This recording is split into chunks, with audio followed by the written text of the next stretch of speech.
Welcome to the Culture and Sports Podcast, where we have discussions about how leadership and organizational culture impact organizational success, team and athlete performance, and the short and long term mental, physical, and emotional health of athletes. The Culture and Sports Podcast is brought to you by Culture and Sports. Culture and Sports helps sports organizations, teams, coaches, support and front office staff, and athletes understand the importance of leadership and organizational culture and its direct impact to success. I'm Dr. Jeremy Piasecki, and this is the Culture and Sports Podcast. Welcome to Season 3 of the Culture and Sports Podcast, where we discuss the impact of leadership and organizational culture on organizational success, team and athlete performance, and the short and long-term mental, physical, and emotional health of athletes. I would like to introduce you to a very special guest, and he's also the first guest of this season, Richard McInnes. He's the Executive General Manager of Sport and Community Capability for the Australian Sports Commission. He also has worked across the depth of the sporting landscape from community to elite, both domestically and internationally. He spent the first decade of that predominantly in coaching roles in Australia, but then transitioned into high-performance management and then into executive management roles. He has a Bachelor of Applied Science in Human Movement and is currently undertaking an Executive Master's in International Sport. Richard, please tell us a little bit about your sports journey. Yeah, thanks, Jeremy. Thanks for having me. As per your intro, it's been quite a eclectic journey. I think one of the things I'm really proud of is that I've worked and volunteered at all different levels of sport, from community grassroots to running coaching clinics for primary school kids, all the way up to the highest level, coaching teams to world championships and world cups, etc., and then through to CEO roles of national sporting organisations. So a real broad mix of roles, and I think that has enabled me to have a really good understanding of the sporting landscape. Now, I find your career extraordinarily interesting. I mean, you went from cricket to netball to water polo. What made you transition through all those sports? Yeah, it is an interesting journey, and people are always curious about it. Once I moved away from the direct coaching role and into the high performance management and senior management type roles, sport specific knowledge then becomes less important, because the matters that you're dealing with and the issues that you're dealing with and the challenges are quite consistent across sports then. So as soon as you move away from what I like to say is, the further away from the field of play you get, the easier it is to transition across sports, because there's a lot more similarities and differences the further away from the actual game you get. So and I think there's actually been advantages for me going into sports that I haven't played. And I never played netball, I'd never played water polo, and so you can move into those sports without any preconceived ideas or any historical baggage, which often comes with moving through into management roles within your own sport, because everyone has a history within the sport, and perceptions, good, bad, or indifferent. And so coming into a sport without any of that sport specific background has its advantages. It has its limitations too, and you've got to make sure you have people around you that have the sport specific knowledge to complement your lack of, or my lack of, sport specific knowledge. That is very true, what you just finished with there. Would you say the organizational cultures were different in these sports? And if so, how were they different? Subtly different, yes. Certainly going from, and I suppose the three different main sports that I've worked in, so cricket, netball, and then water polo, the main difference has been around cricket in Australia is probably Australia's number one sport. Okay, so high profile, well resourced, well funded. Although within that role I worked in both the men's and the women's programs, and the men's program was extremely well resourced and well funded. The women's program wasn't at the time, probably is now. Netball was in between. They were on the cusp of really being, and in moving into being, a professional sport. And then water polo, being an Olympic sport, is a elite amateur sport, if you like. The athletes aren't paid. There's minimal resources, minimal finances in the game. So some some stark differences in the operational delivery in those sports, but from a culture point of view, a lot of similarities. You know, when you're working in sport, you're dealing with people that are really passionate about it. They have an emotional contract with the sport that you don't get in if you're working for a listed company and everyone's an employee. It's very different to working in sports where you have a lot of people that are volunteering their time. They're emotionally connected to the sport, and so that brings with it its own type of culture, and all of those sports had that. Oh, okay. That's great to hear. So, talking about the different organizational cultures, how did your leadership style like work with each of the different organizational cultures? Because you talking about there's a lot of similarities, but I'm sure there was different stakeholders to each of the organizations. There's a lot of like the old guard that was there when you Yeah. were coming in, and they wanted to tell you how things worked in that organization. Like, where did your leadership style come in, and how did Mm. you make it work with each different organization and its culture? Yeah. Look, it's a really good question because I think my leadership style through those three roles has evolved significantly. Um, when I was in leadership roles in the cricket community, I was a very different leader to what I am now. I was relatively young in those roles. I was a national coach in my early 30s, which is quite young. And I probably felt at the time that I always had to prove myself because I was much younger than everyone else that was in those sort of roles, and I was always trying to race ahead and do things better and faster than everyone else. And you talk about the people that are the traditional, custodians and owners of the sport, the people that have been around it a long time. When I was in cricket, I probably got frustrated with those people because they weren't ready to move as fast as I wanted to move, and Mm-hmm. we still had success. But I look back now and think, geez, I wish I was in those roles now, 10 years later or 15 years later, because I would have done it differently and probably done it better than what I did now. So certainly that leadership style has evolved as I've learnt lessons about and learned about myself over time to, um, probably in the water polo role that I've literally finished up yesterday as I move into this new role with the Sports Commission. Um, we I was really focused on embracing those the people, the custodians of the sport, and the people that have been around it a long time, and my leadership style has really evolved into much more of a servant leadership style. How do we engage people and build relationships and get it? You're never going to get everybody on the journey or on the bus, but you need to get most of them on the journey, or you won't go anywhere. And I think that's been a really valuable lesson over 15 years or more probably now, of an evolving leadership style. But I think that's critical. You can have the best ideas on the planet, write the best plans. If you don't have people on board, it doesn't matter how good your plans are because they won't work. No, that's definitely true. So, I've coached in a lot of different areas in the world in my time as well. But you've also coached and led in different countries, both in Australia and in Bangladesh. What were the differences, not only in your own leadership, but in leadership in both countries, and the organizational cultures and the national governing bodies and teams that you worked with? Yeah, quite stark differences between Australia and Bangladesh. Australia is a very flat structure. We don't have hierarchies. It's a very egalitarian society. Nobody likes being told what to do in Australia.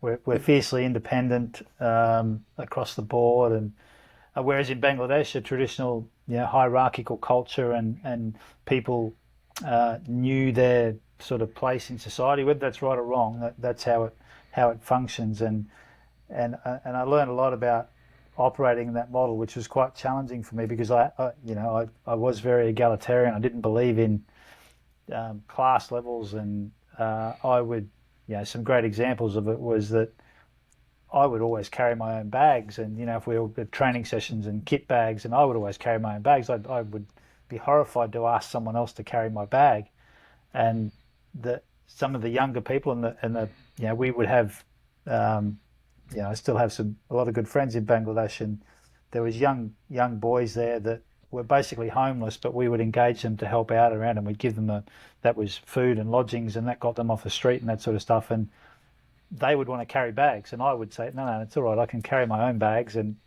but I was taking a job off them, and so I was taking Right. their sense of value was associated with being able to do that for me, and I wasn't letting them do it.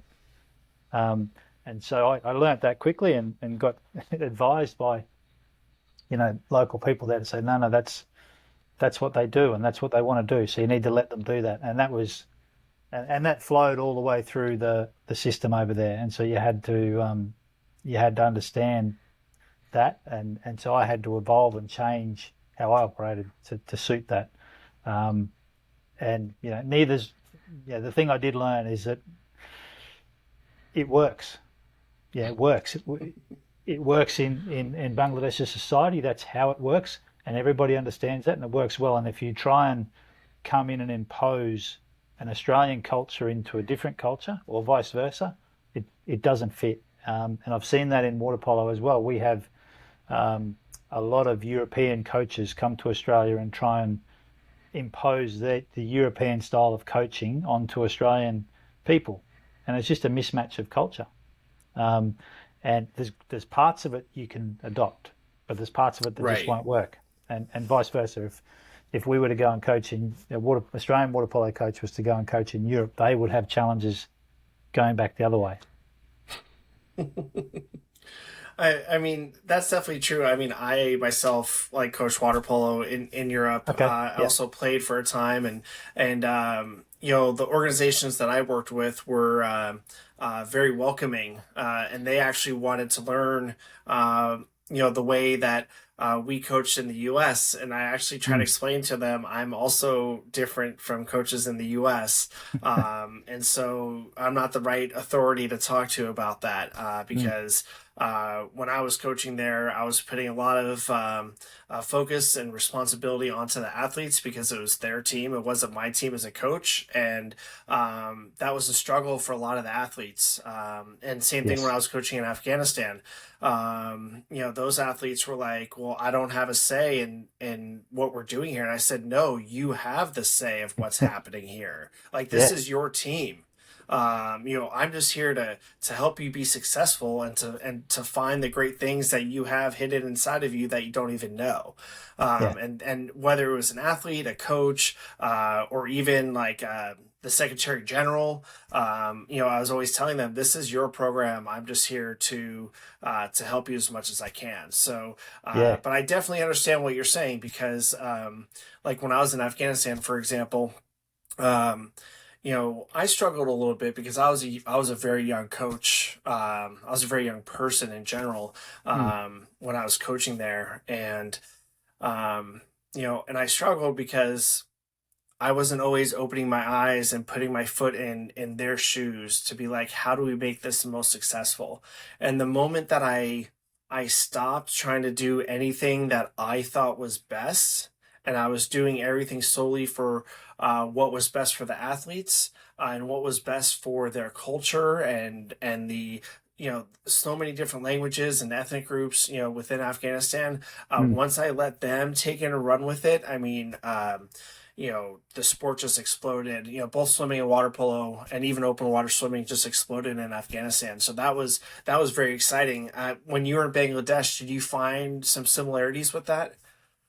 Yeah. 100%. Your story there about trying to give them ownership of game plans or their own destiny in terms of where they're going as an athlete. That was just a foreign concept. They were just the Bangladesh players were just used to being told what to do. They weren't really allowed or encouraged to think for themselves. Right. They were told what to do. But if you're going to be a good athlete in a game, particularly in a game like cricket, for example, and most sports are the same, where you have to make decisions on the fly. You need to be Mm-hmm. reading what's going on in the game and adapting as you go. And if you don't have that ability and aren't confident to do that, well, you're going to get found out in the game and not succeed. So it was fundamental to not disrespect their culture and their traditions, But to say, hang on, well, if you actually want to be really successful here as a player, you need to be able to think for yourself and make decisions, and that's okay. And to really understand that you are going to get some of those decisions wrong, maybe more than you get right, but that's okay. But you have to make a Exactly. decision. Not making a decision was worse. So you have to make decisions, and you learn from each one of those that you make. So yeah, but it was a great experience. A great learning experience for me. And no doubt your journey was as well through Afghanistan. Exactly. So I have to ask you a question. Right now, you're transitioning from being the CEO of Water Polo Australia, which, for those of you who don't follow water polo, um, they are one of the top aquatics federations in the world. Like, consistently, both the women's programs and the men's programs, top 10 in the world at any given time. Yeah. Like, a lot of times they're the top five of the world. Um, why are you transitioning from being the CEO of Water Polo Australia to now being the executive general manager of sport and community capability at the Australian Sports Commission? Yeah, yeah. No, good question. I've done nearly 4 years in the CEO role with water polo, and really proud of what we've done there. And I think we've made some really good progress, and the sport's in a good position. Our women's team just came fourth in world champs in Mm-hmm. Fukuoka. The men finished 10th this time. As you said, we're sort of in the top 10. I think outside of the US, we're the only country in the top 10 that doesn't have a professional domestic league. Although the US has obviously got the college system, which is probably better than most professional leagues around the world. So we certainly punch above our weight there. Our swimmers certainly dominate the world, and they are again in the world champs at the moment. So why the transition? Look, the role I'm going into will basically allow me to do what I've done in water polo, but across all sport in Australia. And it's about building capability and capacity within the sporting organisations across the country, and helping them, not doing their job for them, but helping them to build capability and capacity so they can deliver a better sporting experience for the people within their respective sports. So it's certainly a step up, the role, even though I'm reporting to a CEO now.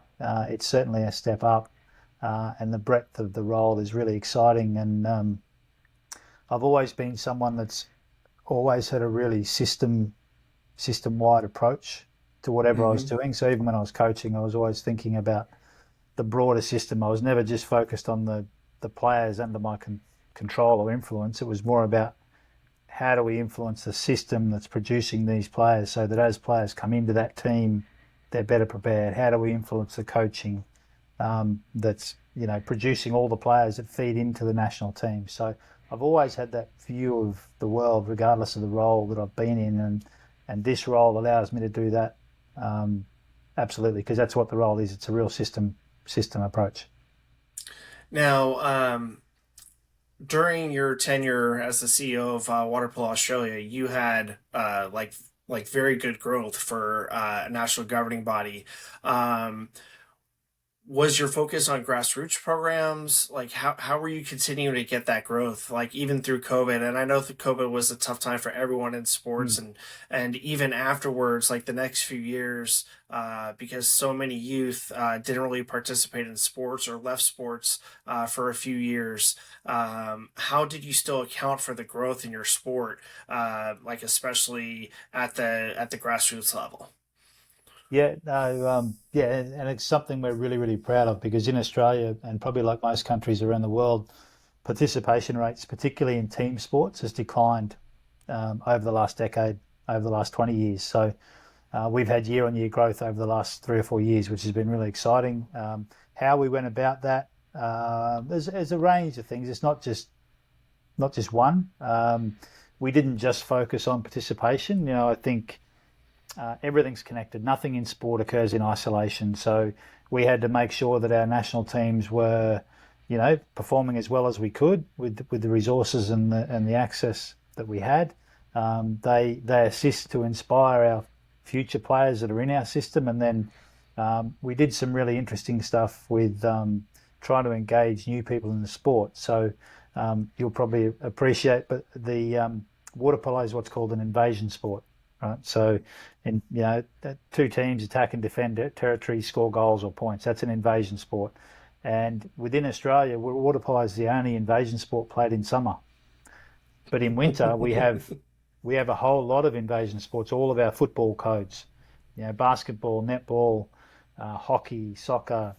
There's a lot of invasion sports played in winter in Australia, and those games fundamentally are the same structure as water polo. They're just on land, but they're team Right. sports. They involve a ball. They involve scoring goals. They involve attacking and defending territory. So we did a big push on trying to engage a lot of those winter invasion sport athletes to come and try water polo. Come and do something in your off season to help stay fit, really low injury risk. You're in the water in Australia in summer with your mates, with your friends. What is there not to like about it? So we, Exactly. we saw some really good growth there. In the thousands of people that came and tried that through the last couple of summers. And then the other piece we did was in Australia, and I'm sure in the US it's similar. The learn to swim programs. There are in obviously a much smaller population, but there are about 1.4 million children doing learn to swim programs in Australia every year. We're surrounded by water. It's a swimming country, um, and but not everyone wants to follow the black line up and down, Right. and swim. But we love the water as a nation. We love the water, and parents want their kids to be safe in the water. So what we tried to do was embed some awareness of water polo into learn to swim programs. We weren't teaching them how to play the game, but we're introducing a ball. So I had a vision that, every kid that's doing learn to swim in Australia knows what water polo is. They've seen a ball, they know it's a game. So when they progress through their learn to swim program or they finish it and they want to stay involved in a water activity, water polo is an option. And if we can pick up, even a small percentage of that 1.4 million that then become water polo players, that will over time help us really grow our participation base. So that yielded some pretty good results too, and that'll continue to grow over time. So I think that's basically how we did it. The other piece was around creating, and topical for this podcast, but creating a culture we're proud of and creating a culture that people want to be part of and that people encourage their friends to come and be part of. And that's a work in progress. Hmm. That involves a lot of work with our coaches and our administrators and our volunteers and player behaviour and coach behaviour, and making sure that if someone rocks up to a game of water polo, they look at it and go, wow, that looks like something I really want to be part of. And that's that visual is, or that experience is all encompassing. It's how people talk to each other. It's the general vibe around the pool. Are people smiling? Are they happy? Do they look like they're enjoying themselves? And so we've worked pretty hard to try and influence that. That's not something you can just flick a switch and change overnight. But how do we innovate and improve that culture so that it is something that we can be really proud of? So I heard that under your leadership from a parent, actually, in Australia, that um, the programs in Australia have been way more inclusive the past few years than they were at any time that they're knowledgeable of. Like, what did you do to make the sport more inclusive? Like, I know you're making connection with the sport with learn to swim Mm. programs and getting players to bring potential new players because a lot of youth sports it's a lot of social Yeah, based where people want to be with their friends or they want to bring their friends to where they are in sports. But how did you make it more inclusive than it yeah, was before? yeah. So it's probably I'm not sure which parent or who you're talking to, but there's probably two elements to that. One is about making the entire sport more inclusive. So um, we've we've really worked hard to be more inclusive of all the different minority groups in the country. So whether that's the LGBTQ plus community, whether it's the multicultural community, whether it's different age demographics, certainly both genders. We're a fairly gender neutral sport, but we've done a lot of work in bringing more female coaches into the sport, because even though our participation base was fairly even, our coaching ranks were heavily skewed towards males. So we've done a lot of work in balancing that out and making sure that our female coaches are provided with opportunities. Um, in terms of yeah, what's really interesting in Australia is more than half of our population are born overseas. Hmm. So we need to make sure that and we've got a really big South Asian population. So India, Pakistan, Bangladesh, Sri Lanka is a big portion of the Australian population. So how do we make the game appealing to them? Um, so we've had to work really hard on that, and we've been really public with that. The other thing we've done from an inclusion point of view is through our athlete pathways programs, where we're identifying talent and trying to bring talent through to eventually produce Olympians. There was a system in place prior to my time where young athletes would be selected at 15, 14, 15. They'd be put into a squad of about 20. A coach would be given that group, and that coach would have that group of athletes for the next 5, 6 years, getting them ready for the Right. age group world championships. Now, the issue there is that if you are every time you make a selection, you make a deselection because you're Hmm. picking one kid and you're not picking another kid or multiple other kids. Now, if I'm the coach of that team and I pick my kids at 15, 16, every kid that doesn't get picked there at that point in time, whether consciously or subconsciously, goes, you know what, this coach is in charge for the next 6 years of my age group. He didn't pick me now. He's not going to pick me. And so Right. that kid either quits the sport, goes, I'll go and play another sport, because in Australia there's heaps of choices for sport, or they keep playing, but you know what? They've lost that drive because they just don't think they're going to get another opportunity. And Right. and so we did a couple of things there. One, we have under 16, under 18, and under 20 national programs. The coaches now look after the kids or the selected kids for a 2-year program, and their job is to prepare them for the next age group. They don't take them all the way through. So those, yeah, and the squads are reselected every year at our national championships, like your Junior Olympics. We will pick a new squad every year. Now, look, 80% of the kids will get reselected if they've continued to progress and they're working really hard. Great, but the door's always open for kids that have developed. They might have grown 6 inches in the last 12 months, or suddenly the game's clicked and they've worked out something that they Right. couldn't do, and so the door's always open every 12 months. The door's open to come in, and that way um, we've got more chance of actually finding the kids who are going to be the best ones at 26, not the ones that are best at 16. And you know, Exactly. with most team sports, they don't peak until they're 26 to 36. And so what you also find is the later people have their growth spurt, the bigger they'll be. So if they grow Hmm. early, if they're fully mature at 14 or 15 and 5'10", they'll be 5'10" when they're 26. Um, Right. whereas a kid that's 5'6" at 13 and doesn't grow till they're 18, they could finish up being 6'6". So that's we were shooting ourselves in the foot. And Australia's got a really small population base compared to the US. We need to maximise our numbers as well as we can, so we can't afford to be deselecting kids too early. Um, and we made our squads bigger, so we tried to, the philosophy was keep as many kids in the pathway for as long as we practically can, without really diluting the quality of the work we could do. But Right. because there's that balancing act, you can't have a national squad of 100 because you can't do anything. You can't. It's too big.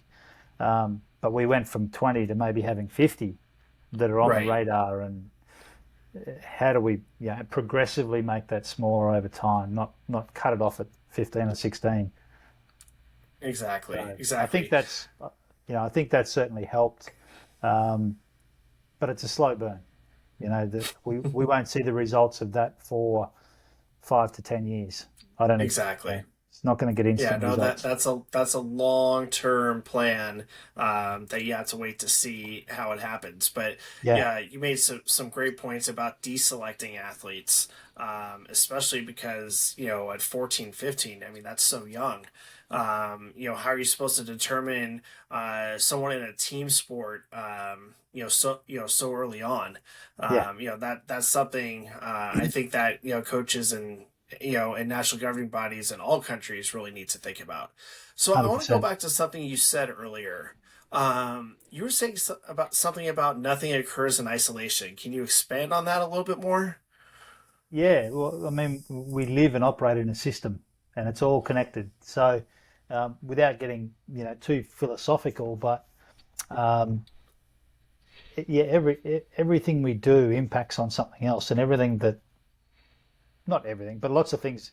We impact on lots of things, and we're impacted by lots of things. So um, I think what I really, as a leader, what I try and do, and what I really encourage staff and anyone I'm working with to do is think about, okay, whatever the project is I'm working on,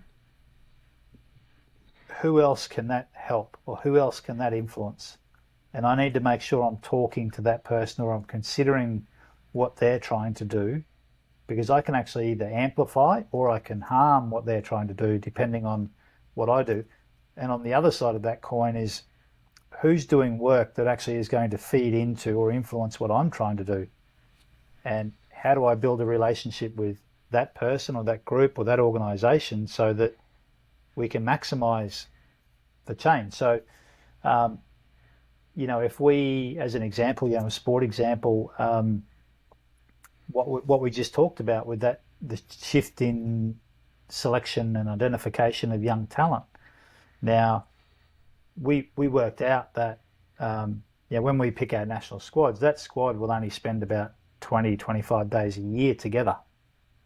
Right? Now, if I'm the coach of that national team, I get those athletes for 20 or 25 days a year. Now, you've coached, you'll understand that if you see kids for 20 or 25 days a year, there's not much influence you're having directly, because it's not enough time. They're spending 340 days a year back with their club coach. So what's happening in their club environment is going to have more impact on the performance of the national team than what you do when you have them in camp for 20 or 25 days. So how do we influence and look at what's happening in the club environment every week, every other day when they're training there? Because if we can support and enhance that will help when those kids come into a national camp. We have some understanding of where they're going to be at and what we can do in the national camp to add value. So when we appointed our national age group coaches, we didn't necessarily need the best technical water polo coach, because they would have minimal time with the athletes. What we needed was a national coach who could build really good relationships with club coaches and provide clarity and direction of what the athletes were going to need to make the Australian side. It's a very different approach. And we certainly got some criticism because people went, hang on, why are you...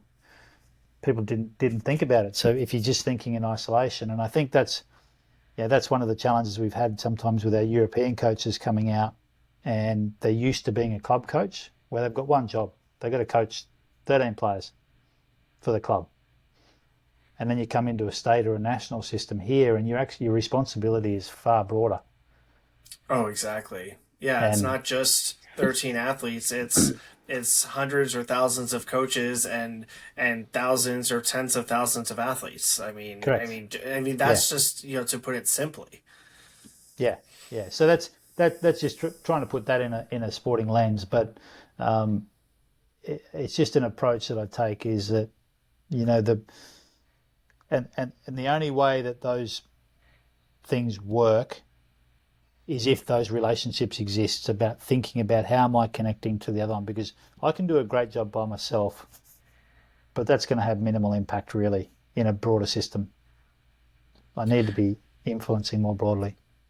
Now, speaking of influence, like in your entire career, at any organization you've been at, where do you believe you've made the most impact or influenced like the most positive change? Good question. You probably have to ask the organisations I've worked in. Look, I'd like to think that I've made an influence wherever I've been now, and hopefully most of that is positive. I'm sure there will be some people that will say no, I haven't, and that's okay. Look, my time in Bangladesh, I think was really valuable, and I think I made a pretty significant influence there on groups, a large group of players who went on to become that country's most successful athletes, and changed the landscape for that nation as a cricket nation. Um, Now, I certainly don't for a second take all the credit for that, but I had an influence, along with some plenty of other people. But we worked really hard to teach those young men who were at the age of sort of 16, 17, 18, 19, 20, and early 20s, teach them how to train so they could compete at the international level, because they didn't know that. They didn't have that. They'd never seen it. They had skills, but they didn't know how to train. They didn't know how to prepare. So I think that was a pretty significant influence on that country. I think if I look at my time in women's cricket, we made some fundamental shifts there in the game in terms of how we played the game and the format. So I'm not sure how familiar you are with cricket, but there's three different formats. There's Test cricket, which goes for 5 days. There's one-day cricket, which goes for a full day, and then there's T20 cricket, which is more like baseball. It's about 3 hours in length. And um, in Australian cricket, in women's cricket at the time, this was the late 2000s, we made a strategic decision that if the women's game was going to grow and get great publicity, it was going to be via the shortest format, not the longest format. And so that we made some strategic decisions then about all of our competition structures from under 13s, 15s, 17s coming up. We made strategic decisions about the types of athletes we needed to select and the way we wanted to play so that we would be best suited to T20 cricket, so the shortest format, and the skill set required and the athleticism required. And so that was probably 2009, 10 maybe. Mm-hmm. And that team and the group of athletes who were at the time 15, 16 to 20 years old have dominated global cricket for the last decade and continue to do so. They've won 3, 4, 5 world titles in that time in 2 different formats. But so there's an influence there. And again, can't take all the credit for it, but I was national coach at the time, so I had an influence on that, and we made some decisions there. And then in the water polo space, I think we've touched on a bit about how we're trying to grow the game, how we're trying to be more inclusive. Commercially, how we're thinking about what we can offer as a sport. We've done a lot of work on our social impact, so talking about climate sustainability, reconciliation with our Indigenous community, inclusion, diversity and equity, and then culture. So some projects there to try and position the sport and create a culture that we're really proud of, and a culture that enables us to generate and find commercial partners and philanthropic partners that are supportive of what we're trying to achieve beyond the pool, that we're trying to have a really positive impact on society. So, as a leader, was being your authentic self through all of these organizations, was that like important to you? Yeah. And how working with whether you're the CEO or an assistant coach somewhere, why was that important? And did it help others, whether it's athletes or coaches or front office or support staff? Like, did it help them also become their authentic selves when they were there at work with you? Yeah. I think that journey for me about being your authentic self would go hand in hand with my evolution in my style, or the evolution of my style of leadership. As I said at the start, when I first sort of moved into leadership roles, I was quite young, and I was trying to prove myself to people, and I was probably trying to be something I wasn't, because I thought that's what I should be. Pardon me. And then over time, and through some tough times as well, where things didn't go to plan, and got some pretty brutal feedback, you realise, hang on, well, I'm trying to be something I'm not, and that's some of that's working, but some of it's not. So it's much easier just to be yourself.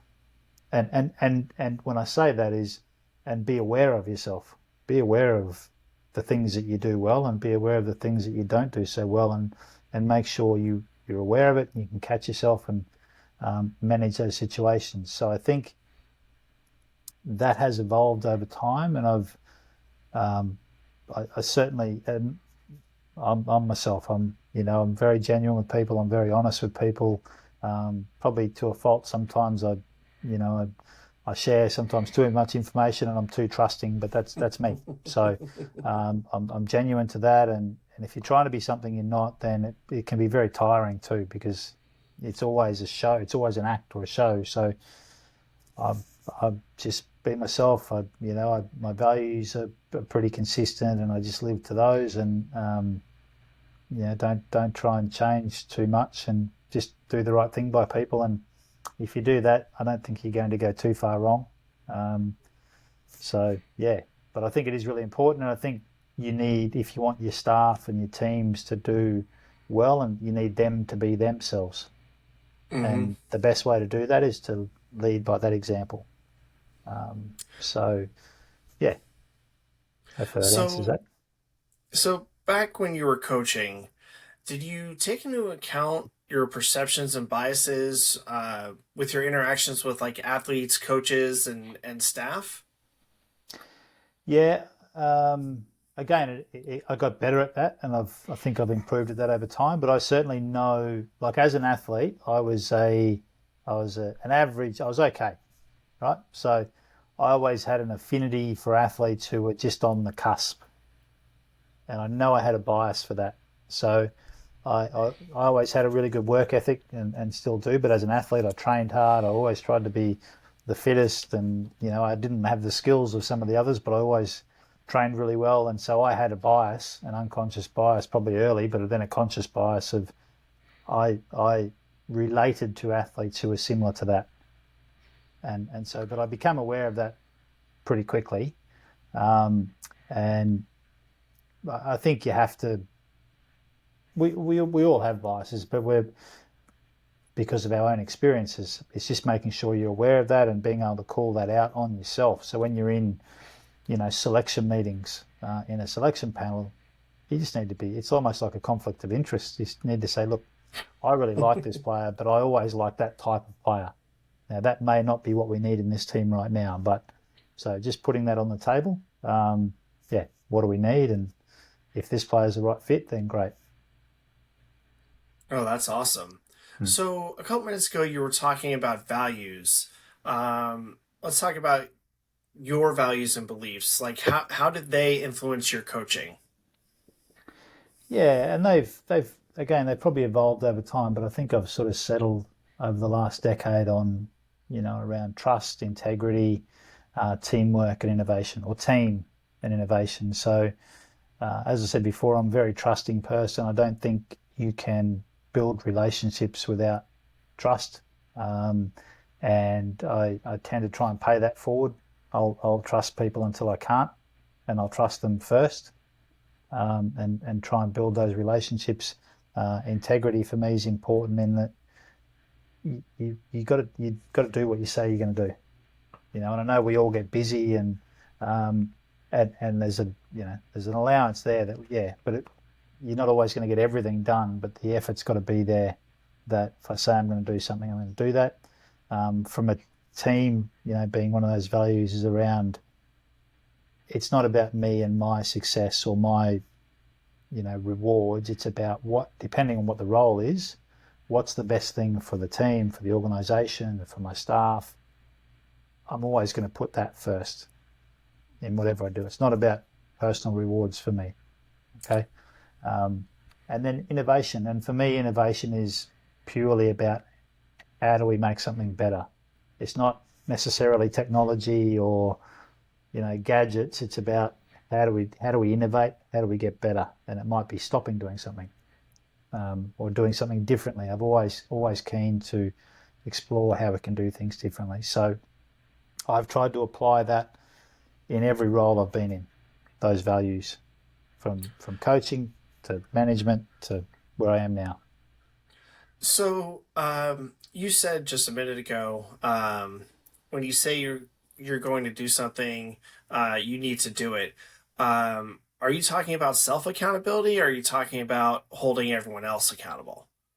Both, both. I think if we commit to doing something well, if I commit to doing something, it I need to do that, or I need to make sure that that happens.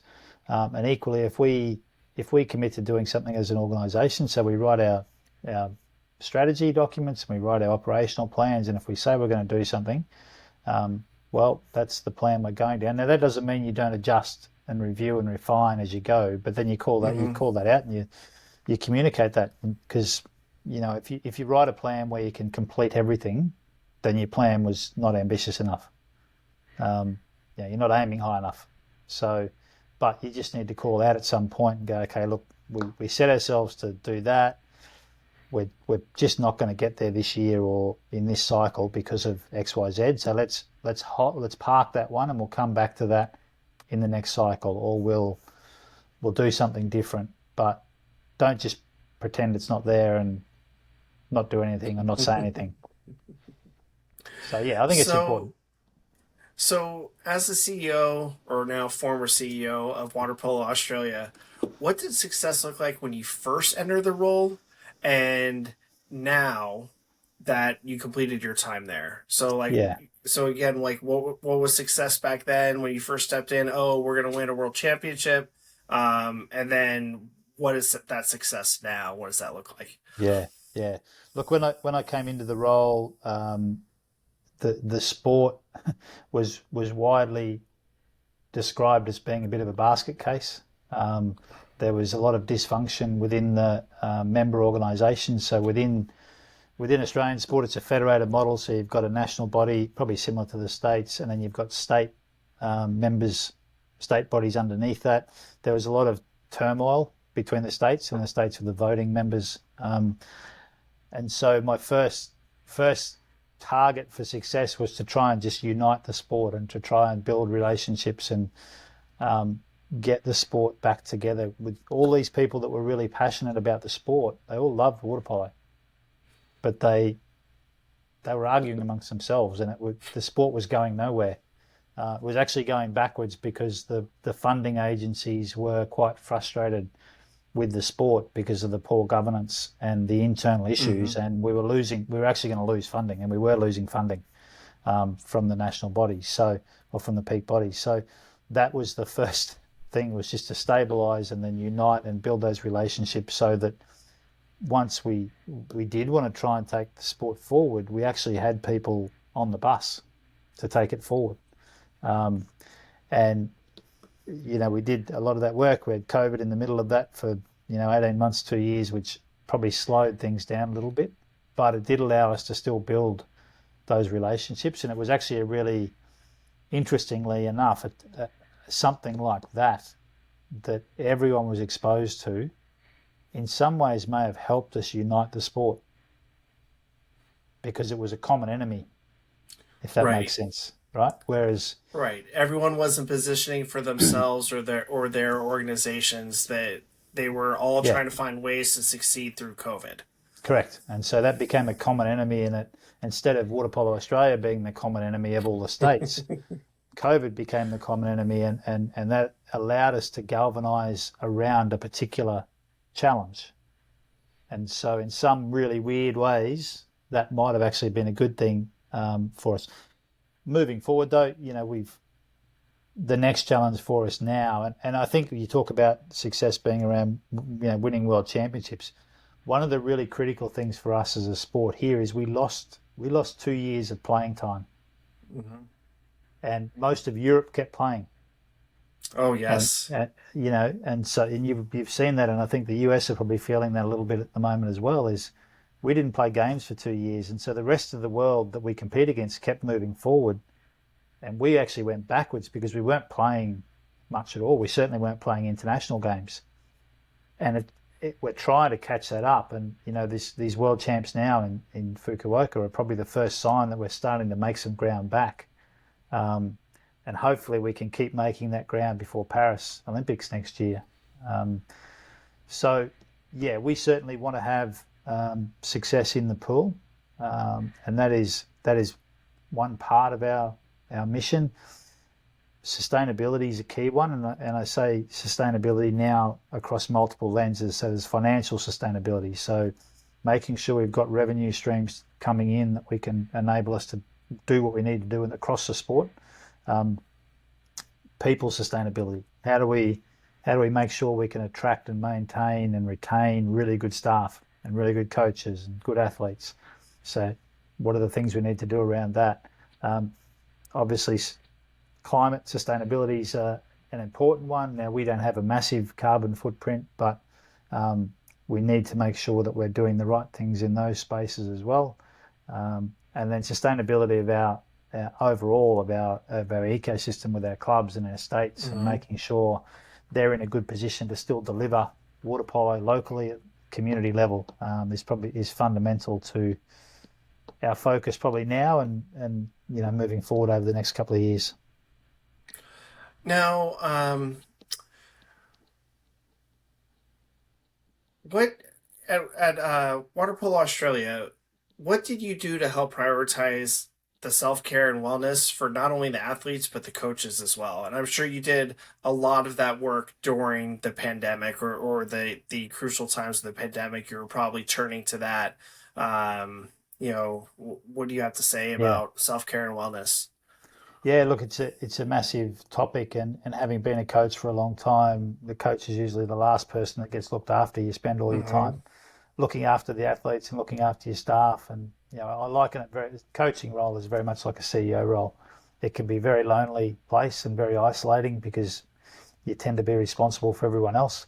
Um, what we tried to do during COVID, and we still do it now, is just really staying connected to people and reaching out, um, like everyone did through COVID. We did lots of online meetings, and probably to death we did too much of it. Everyone became fatigued by Zoom and Teams and everything else. But we had to try and stay connected. What I do try and do here is um, really create flexibility for people and allow them to prioritize the things they need to do to look after themselves. Now, that'll be different for every staff member, but we're really proud of having a flexible workplace. We don't count hours, we count output. As long as you can get Mm-hmm. your job done, you do your job when you need to. We have staff now based in different locations around the country, as opposed to all being based in Sydney, where when I started, the entire staff was in Sydney. So now we've got people spread out, which has its own challenges, but it also has its advantages.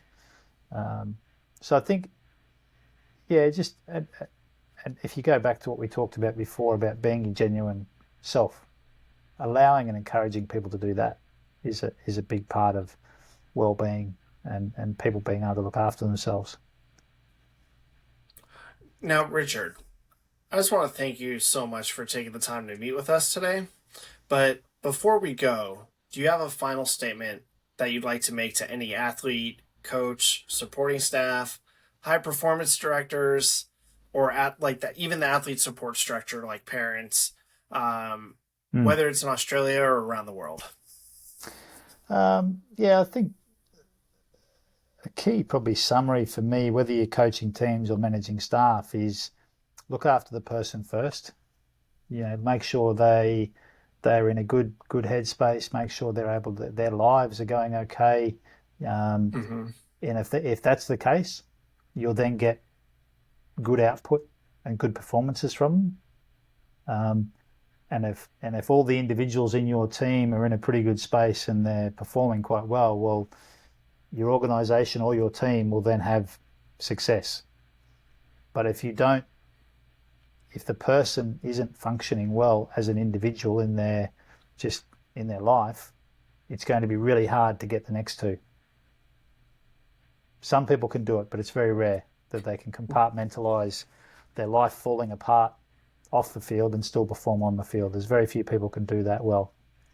Um, so I think that's really important piece of advice. We do all get caught up at times in performances and winning, and that it's the be all and end all.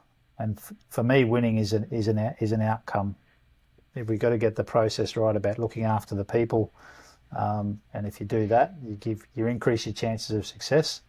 And then also, finally, just making sure that you're thinking about it from a system point of view and understanding that what you do and how it influences the people around you. And if you can influence positively, you can make great things happen. And that's a wrap for this week's episode of the Culture and Sports Podcast.